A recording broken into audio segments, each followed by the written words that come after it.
What's up, guys? I don't want to waste your time. You saw the title of the video. Lessons that I learned this year in 2022. I'm here with Adonis. So let's jump into it. So basically, 2022 has been a pretty big year, and I wanted to go over some of the life lessons that I learned this year that I feel like would be valuable to you guys, because I want to start providing some serious value to you guys. And the first one is the most important time to do the work is when you don't feel like it. It is super important to do whatever kind of work you're trying to do and accomplish when you don't feel like it, because that makes it more meaningful and that instills in you automatically a sense of discipline and drive to get it done. Whenever there's any kind of resistance that I feel, you good? When going to the gym or trying to sit down and do any kind of work, edit some videos, whatever, even like take care of him. I know it's kind of a bad example, but like, it's just the most important time to do it is when you don't feel like it. This is something that Hamza had, oh no, don't go in my hair. This is something that Hamza, This is something that Hamza instilled into me through my watching his videos. So I can't take credit for that, I'm not going to, but it is really, really important. And it's something that I'm starting to tell other people in my real life. Next up is time is the most valuable thing that we have. Come on, it's already 2022. Time is really flying by. Like, it feels like it was just yesterday that I was in high school and then college, and it's such a blur now, and it's like, what the actual fuck is going on? I've been watching a lot of entrepreneurship videos, and one of the influencers who stuck out is Alex Hormozi. He always talks about the importance of prioritizing time as an entrepreneur. But honestly, I think it's important to just prioritize time in general. You should treat your time like you're worth like $1,000 an hour, which might seem like a bit of a stretch, but if you start to think about your time being worth that much, then you're gonna really start to rethink how you're spending your time every day. Is it really worth sitting there for a couple hours scrolling on TikTok or Instagram or other social media?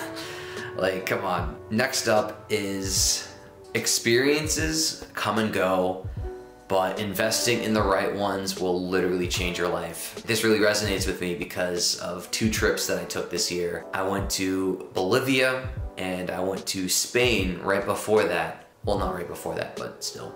And both of those trips changed my life. Spain was the first country I've ever been to in Europe where I could actually visualize living there at some point in my life. Beautiful country, beautiful vibes, and it really did forever change my perspective, and it really reinforced my desire to learn Spanish. And the next one, Bolivia, was my first time ever trying to do real wildlife photography on big game animals, not just reptiles, which I love and that are dear to my heart, but frickin' deer, monkeys, birds, jaguars, crazy shit. And it really changed my life. I've never been one to shy away from investing in travel or experiences like that can really change the direction of your life. So I recommend you to do the same. Next one. The size of your circle really does change as you get older and will evolve with your goals as time goes by. This one kind of hits right here because I used to have several groups of friends that I would hang out with. Now it's a struggle to find people who actually resonate with, oh shit. I used to have several groups of people that I hung out with, which is something that I took pride in. As time's gone by, now I struggle to hang out with just a few people at a time. It's harder to find people that are on the same wavelength as you. For example, I've only told a select few people about this YouTube channel because I want to make sure that the people that know about this are gonna influence me in the right ways, because you really are a sum of the people that you surround yourself with the most. And I would say, the size of my circle is at least 5 people that you're around the most. I don't even know if I have 5 people that I see regularly enough.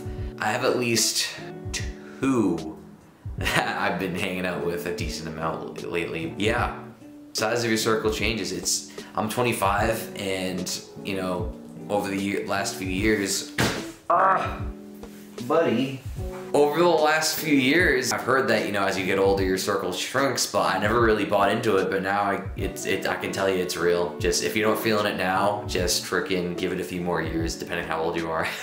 Number 5, life is freaking expensive once you move out. I'm gonna make a whole video about, do I think it's worth moving out?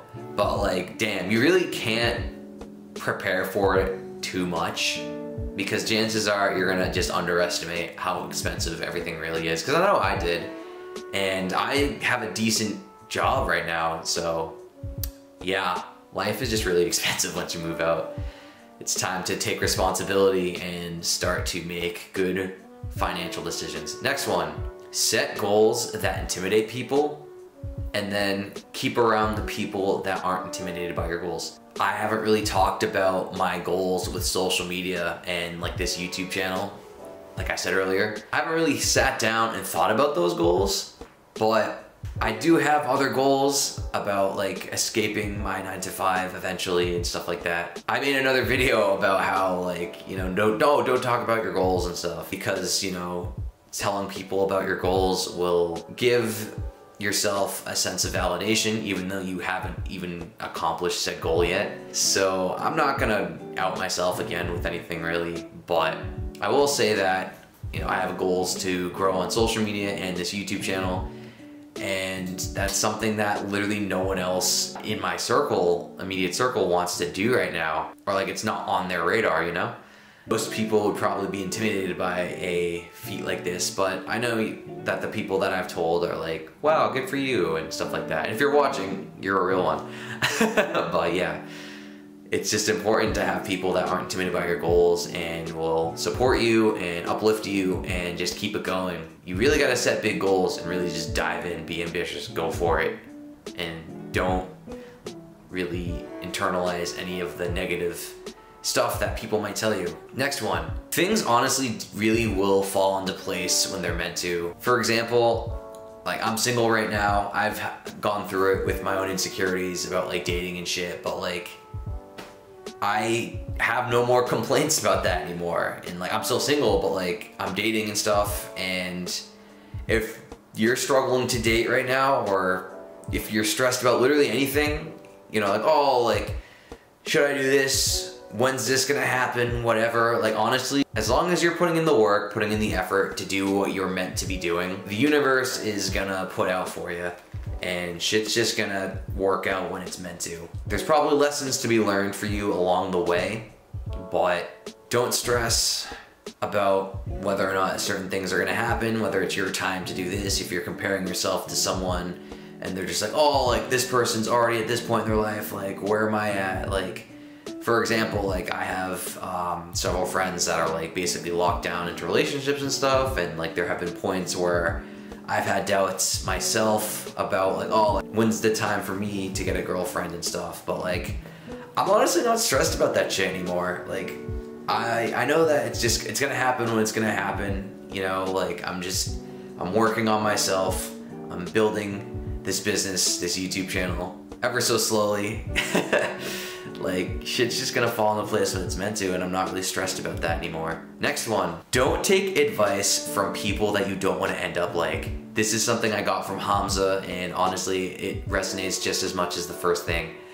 And it's like half of the reason for why I moved out, honestly, because like, don't take advice from people you don't want to end up like, right? Like, this can be pretty dark depending on where you're at, where you come from, like your parents, the people that are, don't fall. Don't fall. Come onto my arm, please. Come on, Adonis. So, this could be a little bit dark because depending on where you come from, you know, do you actually want to end up like your parents? Do you want to end up like the people you surround yourself with? Have they accomplished anything that you also want to accomplish? If the answer is yes, take their advice on literally whatever it is. If not, don't take their advice. Find people that you do want to end up like. Watch what they're doing, study them, take their advice. That's what I started doing. That's why I moved out. That's why I started this YouTube channel. Hamza's a fucking G. So I started to take his advice earlier this year. And that actually leads me into my Oh, where are you fucking going? Oh, all right, that's fine. That's fine. Ow, that's fine. The next one is mental health. Meditate, journal with intention, especially gratitude journal. Another thing that I got from Hamza, I'm just gonna repurpose all this guy's fucking advice. But since I started doing those things and focusing on my mental health, shit just became more clear. I can focus more. I'm still working on entering into like a flow state when I do work, but I'm able to be more present and focus when I'm talking to people. I'm able to feel a deeper sense of gratitude towards the good things in my life. I'm not perfect, you know, I still go through it every so often. Life is just a flow. We're not trying to freaking be a perfect like high, because we're gonna then naturally go to the bottom at some point. Gratitude journaling with intention, and meditating is super, super important for your mental health, especially meditation. There's several resources online to help you get started with that stuff. This leads me to my last one. Be grateful for your past self and be the person that your future self will look back on with gratitude. I'm grateful that myself from August decided to start this YouTube channel. I'm grateful that I decided to go to college for computer engineering, and that's something that I wasn't always grateful for, right? Like, you know, oh, I wish I took the plunge and studied something else that wasn't like a surefire thing, whatever. No, I'm pretty grateful I did that now. I'm grateful I went to the high school that I went to. Like, I'm grateful for this freaking lizard. I'm just grateful. This is the key to self-love, guys. If you can look back on your past self, regardless of like the context, and just be grateful for the decisions you made in the past, those are the decisions that got you to where you are today. So that's self-love. All right, guys, I'm gonna leave it there. Adonis and I gotta go. Oh man, all right, let me get this fucker off my head. Shit. All right. I hope you guys got some value out of this. Like and subscribe, and I will catch you on the next one. Let me know if you like this style of videos in the comments.